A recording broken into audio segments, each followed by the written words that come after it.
Y ahora tenemos a la presentación del doctor Carmona, que nos va a hablar sobre cómo afecta la endometriosis a la calidad de vida de las pacientes y medidas que serían necesarias para garantizar una asistencia de calidad en el caso de esta enfermedad, y también una propuesta para crear un observatorio nacional de endometriosis. Como ya les he dicho, el doctor Carmona es, además del jefe de servicio de ginecología del Clínic, es profesor titular de la Universidad de Barcelona y miembro de la Sociedad Española de Ginecología y Obstetricia y de la European Endometriosis League y World Endometriosis Society. Sí, la verdad es que muchas gracias. No lo sé. Es que teóricamente habrá que funcionará después el ordenador. Pues muchas gracias, Jesús, por tus palabras. Muchas gracias.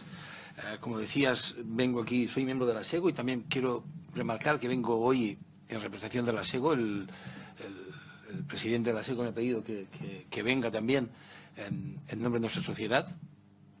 Y como yo no sé si aquí ya se ve, yo me dedico básicamente a la ginecología. Hace muchos años que abandoné en el hospital, no me dedico a la obstetricia. Hago solo ginecología, básicamente ginecología benigna, y mi labor ha estado centrada en la cirugía por la patología benigna y en la endometriosis hace muchos años, y eso es un poco lo que recoge esta diapositiva, en la que, como veis, básicamente he estado moviéndome en muchas sociedades internacionales, incluso he sido fundador de algunas de ellas, de la SEUD, que probablemente es la más importante a nivel científico hoy en día.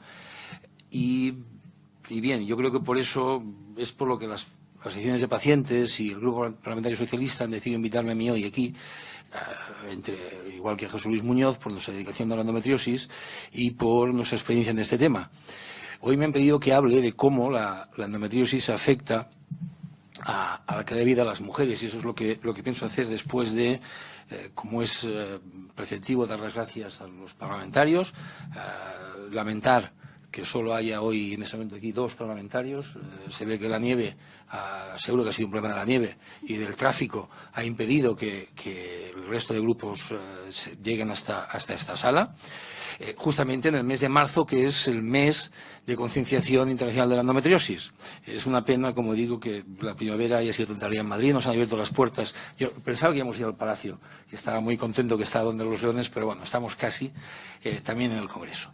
A continuar, como decía antes Lucía, esta relación intermitente del Parlamento Español, del Congreso y del Senado con la endometriosis, como empezó con Josep Maldonado ya hace unos cuantos años, con esta presentación de esta PNL de la 8ª legislatura, con su otra PNL en el Senado hace un par de años, y sumándose también a otras iniciativas parlamentarias, parlamentos regionales, parlamentos autonómicos, como el de Cataluña o el de Andalucía, otros países en Europa, como el de Dinamarca, el de Inglaterra, el Reino Unido, Italia, Francia. Y como veis, se ha parlamentado mucho y ya veremos si se ha hecho mucho. Yo creo que esta debería ser una oportunidad para que desde el Parlamento se parlamente y se haga. ¿Cómo afecta la endometriosis a las pacientes? Esto es lo más importante. Yo creo que lo que voy a explicar ahora es lo más importante de toda mi presentación. Quien mejor puede explicar lo que es la endometriosis y cómo afecta la endometriosis son las pacientes. Y yo me he permitido la libertad de traer un vídeo de una paciente. Yo no sé si se va a poder oír bien, a ver si hacemos un invento aquí, donde explica su experiencia con la endometriosis. Gloria, y esta es la historia de cómo me convertí en una endoguerrera. De pequeña, yo era una niña normal, con amigas normales, iba a un colegio normal, tenía unos padres muy normales, una casa normal, y hasta tenía un perro de lo más normal. Todo era tan normal que cuando a los 9 años me vino la menstruación y tenía que ausentarme de clase una vez al mes porque me dolía, también eso era normal.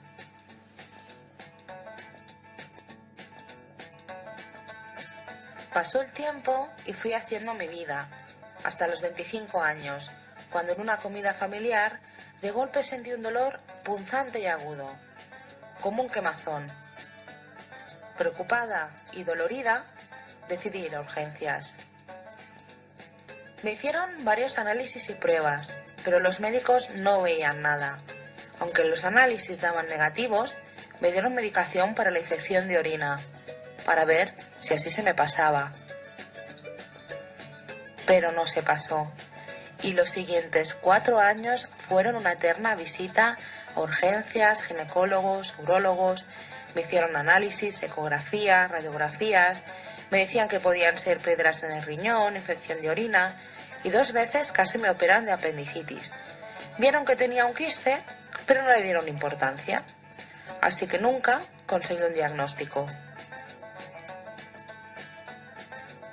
Un día me desperté de madrugada, algo no iba bien. Me di cuenta que me había venido la regla y acudí a urgencias. Me ingresaron 1 semana. A pesar de todo, siguieron sin darme diagnóstico, porque cuando la regla se fue, yo mejoré. Pero a nadie le pareció raro ni que tuviera un quiste, ni que justo el dolor fuera durante la regla. Seguí yendo a urgencias, porque cada vez las reglas eran peores. Les decía que tenía un quiste, que me lo miraran, visité varios ginecólogos, varios hospitales, pero me llegaron a decir que era hipocondríaca, que me pusiera a trabajar, que hiciera vida normal, que a algunas mujeres la regla les duele más. Llorando, desesperada, les decía que no podía hacer vida normal, pero me cerraban todas las puertas.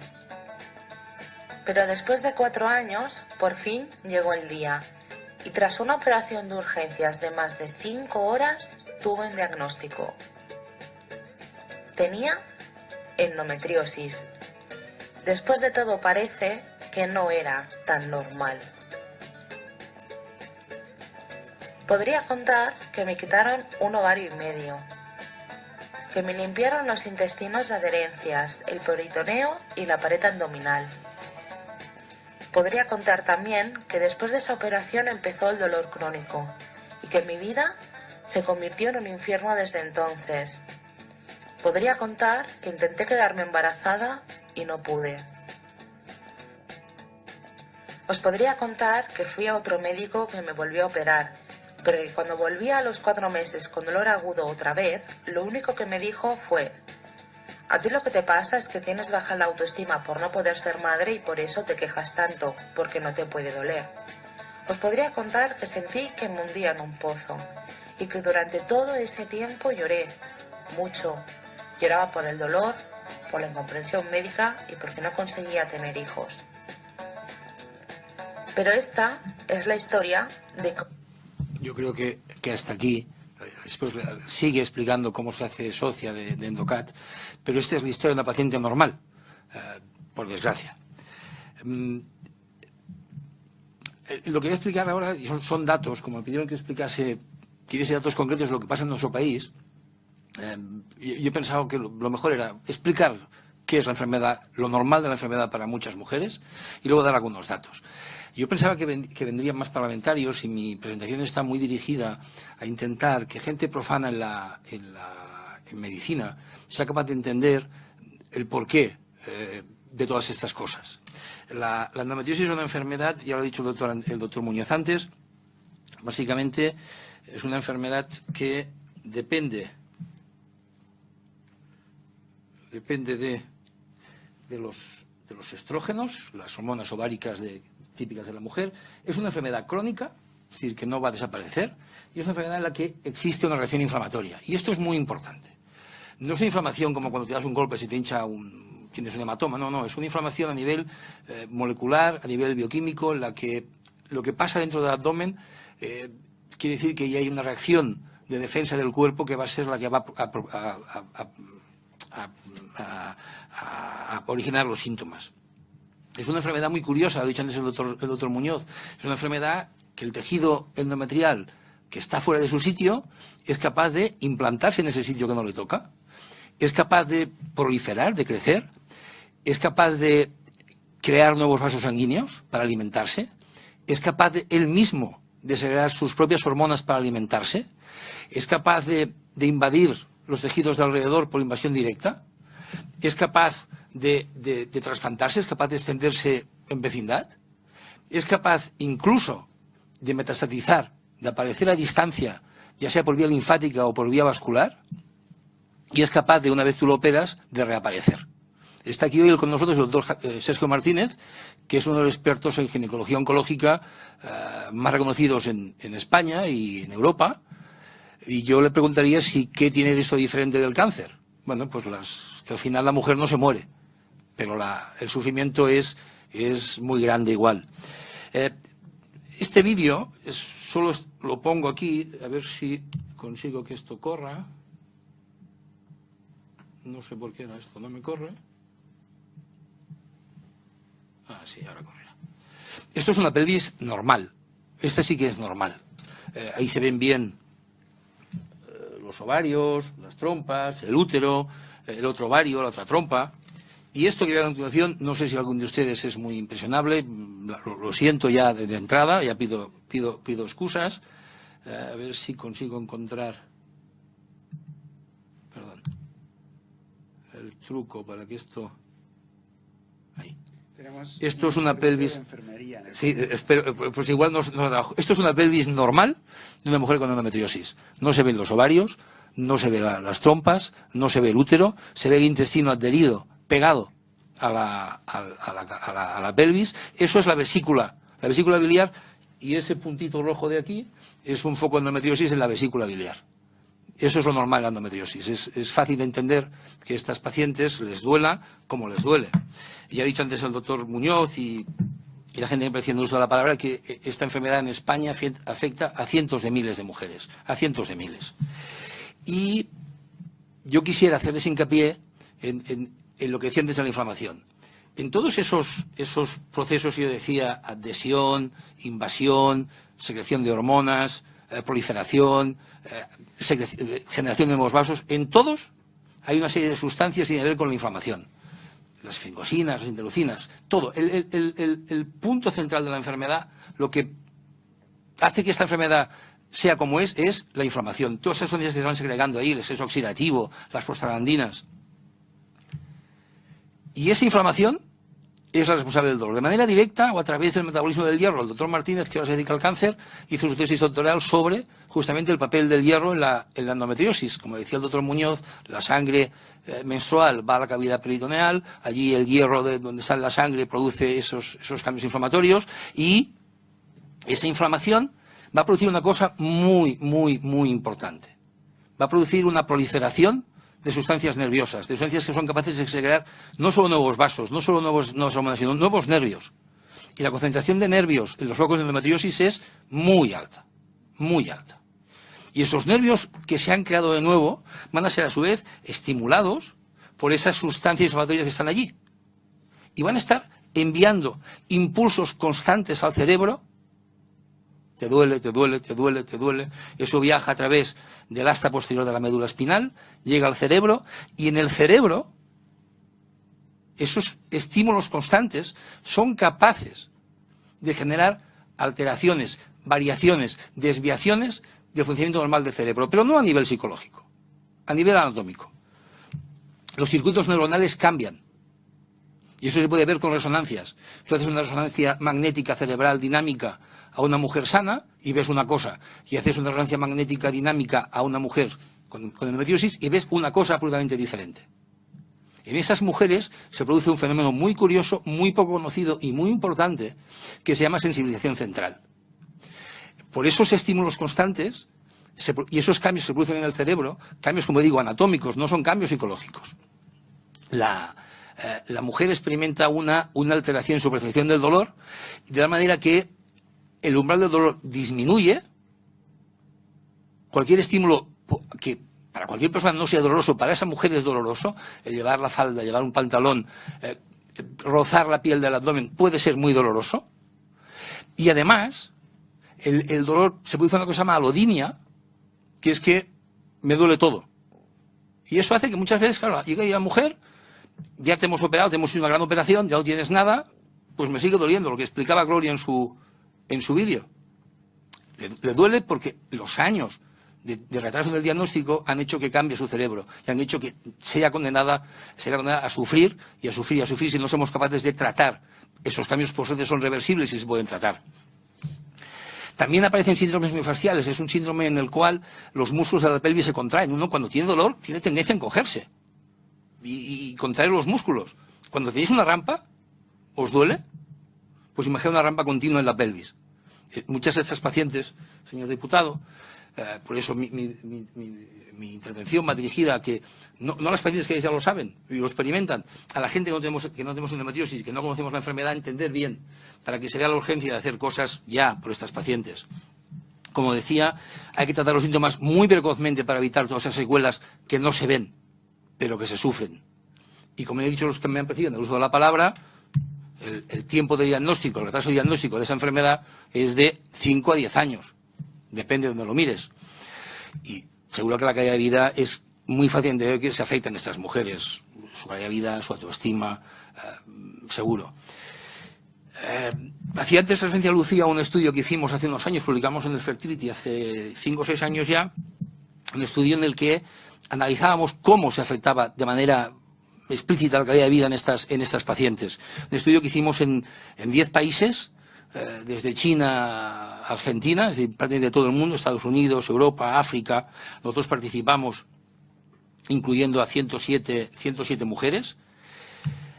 Y fijaros, este es el tiempo medio que se tardó en diagnosticar a las pacientes con endometriosis en este estudio, 6.7 años.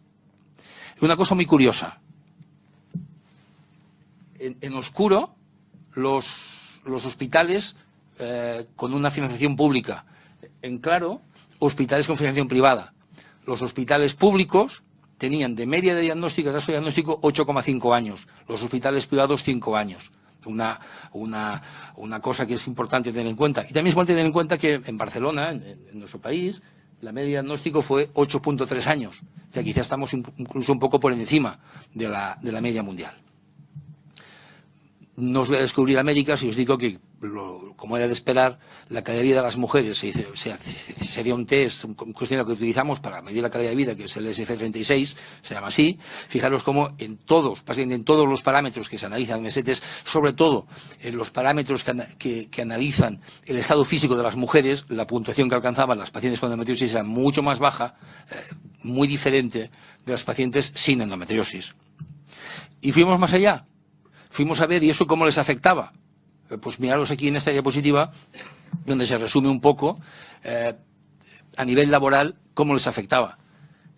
Yo no sé si se ve bien, de media, las horas en que las mujeres se ausentaban del trabajo por semana, de media, eran 4,4 horas. Y las horas en que las mujeres, aunque estuviesen presentes en el trabajo, aunque al final se levantasen de la cama y fuesen a trabajar, pero no podían rendir, eran 6 y pico horas. De media, de productividad laboral, se perdían casi 11 horas a la semana de trabajo de las pacientes con endometriosis. Y eso, efectivamente, había diferencias entre las mujeres con endometriosis leve y las mujeres con endometriosis profunda. Ha dicho antes el doctor Muñoz que las mujeres con endometriosis profunda es la forma más severa de la enfermedad. Efectivamente, aquí se ve. Las mujeres con endometriosis profunda perdían más horas que las mujeres con endometriosis, formas más leves de la endometriosis. Y las que nosotros veíamos en Barcelona, que yo creo que son igual que las que ve José Luis en el 12 de octubre, fijaros que la proporción básicamente eran todo endometriosis profundas. A nuestro medio llegaban solo endometriosis profundas. Y cuando calculábamos una fórmula que se puede criticar, pero que bueno, a través de una agencia estadística alemana se pudo calcular cómo era el coste laboral por cada hora, resulta que en España, entre las horas de absentismo y de presenteísmo, se calcula que el coste por semana de esas horas que no se trabajaban de unos 250 o 160 dólares por semana, en euros en 240 quizá por semana, multiplicar por el número de mujeres que hay en España y saldrá una cifra que yo creo que entre todos nosotros, hay años que no lo ganamos. Pero hemos ido más allá en los hospitales, hemos intentado valorar otros aspectos de la calidad de vida, no solo la calidad de vida en general, sino un aspecto muchas veces olvidado, que es la calidad de vida sexual. La vida sexual muchas veces los médicos no preguntamos, no hablamos, bueno, pasa como desapercibida, quizá por falta de preparación, quizá por vergüenza, quizá por falta de tiempo, por el motivo que sea. Por nosotros nos preguntamos, oye, ¿y estas mujeres realmente les afecta? Y intentamos hacer un estudio para evaluarlo. hicimos un estudio en que incluimos 48 mujeres sanas, que íbamos a operar sanas, sin enfermedad, sin endometriosis, que íbamos a operar por otros motivos, y 48 pacientes con endometriosis profunda, de nuevo la forma severa de la enfermedad. Realizamos un estudio a largo plazo. De entrada, ¿qué es lo que vimos? Bueno, hicimos una serie de tests, una serie de cuestionarios de nuevo para analizar la calidad de vida, 3 diferentes que miden 3 cosas, 3 aspectos diferentes de la vida sexual de las mujeres, y fijaros, en el primer test, que es la escala de distrés sexual, de alteración sexual femenina, que contra más alta sea la puntuación, más alteración hay. Fijaros, las mujeres con endometriosis o las mujeres sin endometriosis. En cuanto a un cuestionario que mide la calidad de vida sexual, efectivamente la calidad de vida sexual era más baja en mujeres con endometriosis que en mujeres sin endometriosis.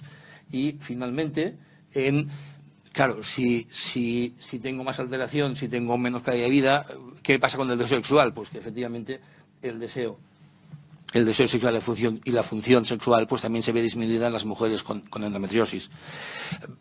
Por suerte, cuando las tratábamos de manera adecuada, cuando las operábamos y les solucionábamos el problema en la medida que podíamos, fijaros cómo eso se recupera, y aunque no llega a los niveles del inicio, sí que claramente es diferente a las de antes de la cirugía.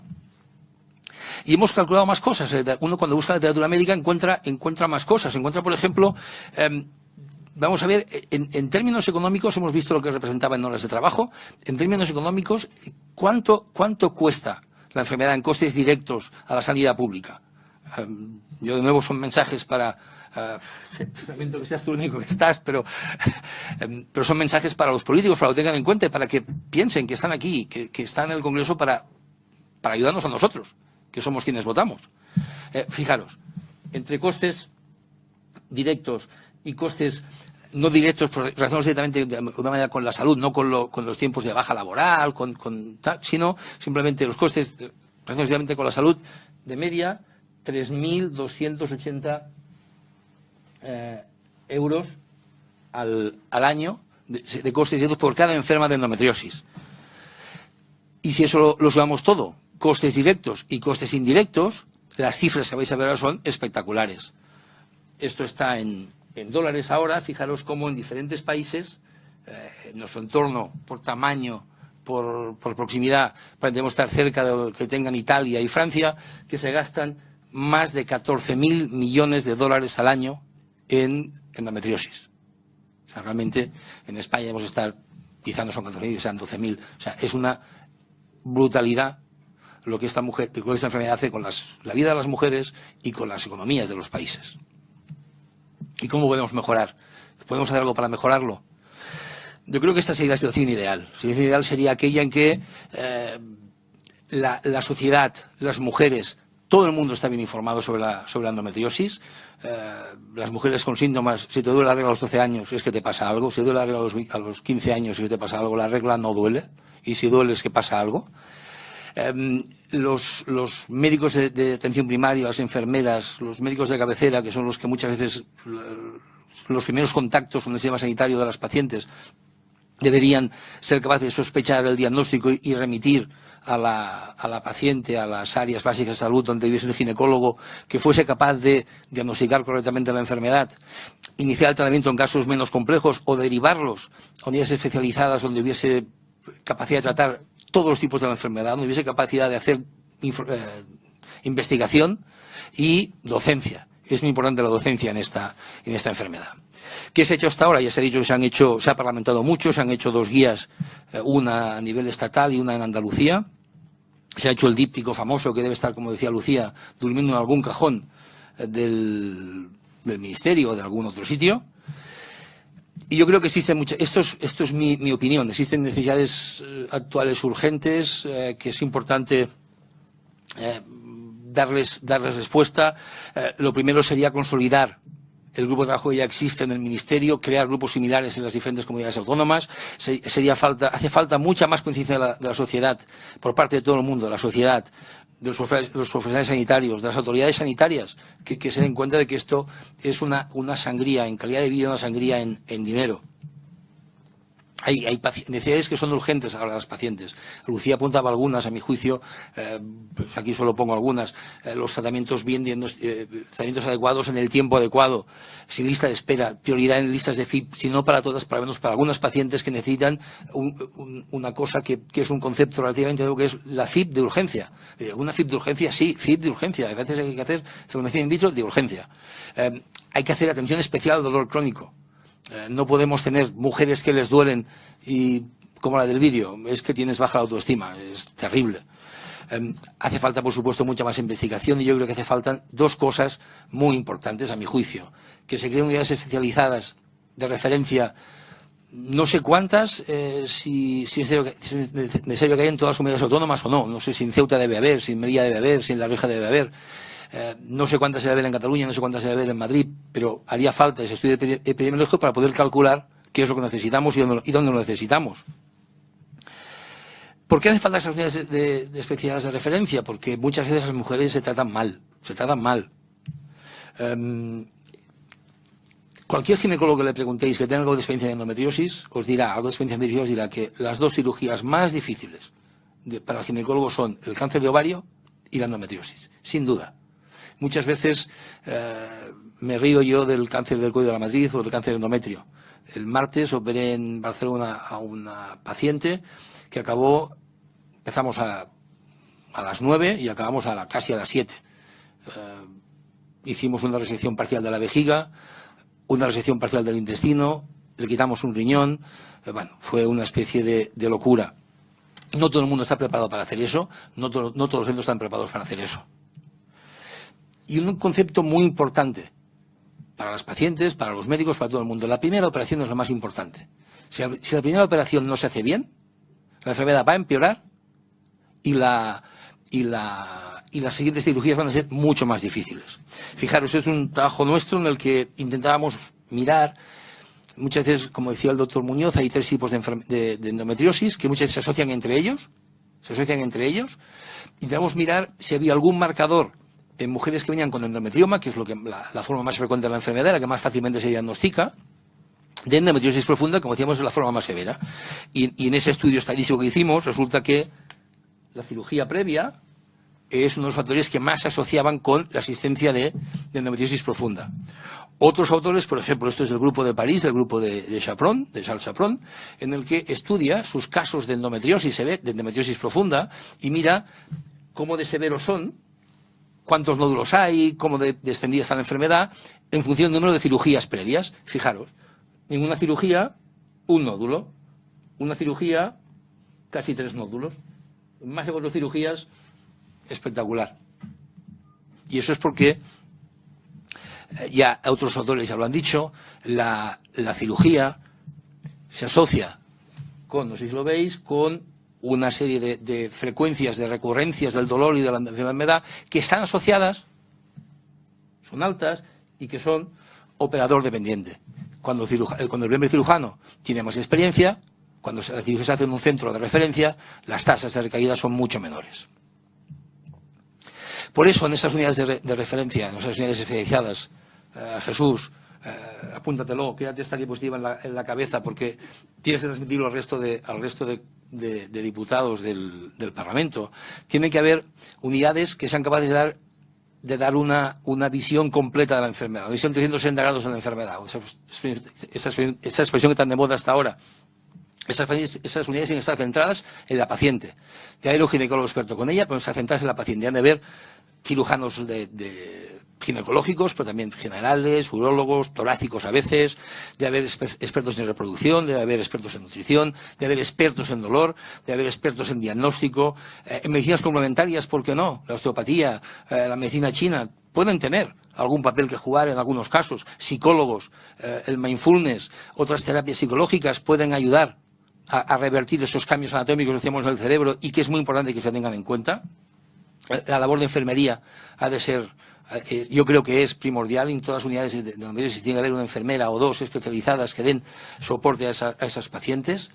Y yo creo también que debería, para poner fin a tanto Parlamento y a tantos proposiciones no de ley y más discusiones en el Parlamento, deberíamos avanzar un poco más y crear esto es una idea mía, un observatorio nacional de la endometriosis, como hay tantos otros observatorios nacionales, que tendría como primera obligación poner la endometriosis en la hoja de ruta. Que visualizar la endometriosis. Os voy a dar unos cuantos ejemplos que algunos os van a sorprender.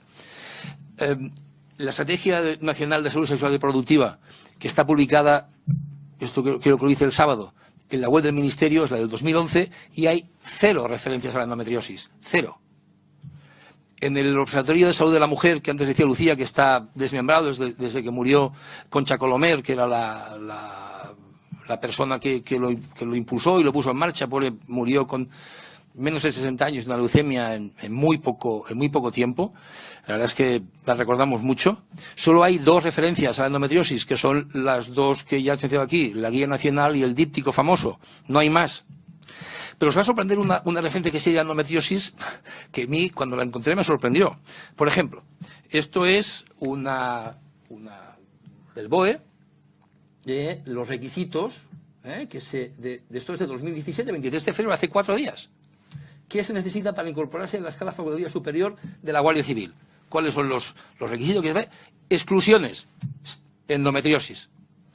Una Guardia Civil no tiene endometriosis. Y eso está muy importante que lo sepáis. Por lo menos los hombres sabemos que si nos pone una multa no es porque está con mucho dolor con la regla. No será por eso, será por otra cosa. Las únicas que están haciendo en este momento, que están poniendo la endometriosis en la hoja de ruta, son las pacientes. Este libro de Nuria Osorio, el vídeo que se llama Desde Gloria, las marchas que se han hecho todo este mes por toda España y llevan haciendo desde hace años en toda España. Y la Administración, por desgracia, no hace nada. Lamentamos. ¿Cómo podemos intentar? ¿Qué podría aconsejaros a los políticos? ¿Qué se puede hacer? Pues hay que identificar casos, recoger los datos, integrarlos, hay que extraer conclusiones para las agendas políticas, y yo creo que un instrumento adecuado para eso sería un observatorio nacional que trabaje en red desde una perspectiva de colaboración y coordinación con todas las instituciones públicas y privadas que se dedican en España a la endometriosis y que analice el impacto de esta enfermedad en la vida de las mujeres. Se me ha ocurrido poner un montón de posibles funciones que podría tener este observatorio, desde proponer la realización de estudios e informes sobre el estado de la endometriosis en España, promover análisis científicos, actuar como órgano permanente de recogida de datos, promover campañas informativas en toda la población y en todos los ámbitos sanitarios, recibir información. Podemos poner muchas. Yo creo que sobre todo tendría que ser un canal de comunicación con las asociaciones de pacientes, donde las asociaciones de pacientes pudiesen ir y exponer sus reclamaciones, sus problemas, que velase por algo muy importante como son las derivaciones, las bajas, las incapacidades, ver cómo se vinculan, cómo no se vinculizan.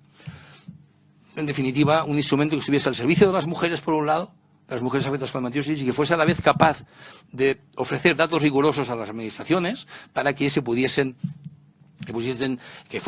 las instituciones las que liderasen las políticas relacionadas con la mejora de la situación de las afectadas de endometriosis en España. Y eso es todo lo que yo quería decir. Lamento que solo estés tú.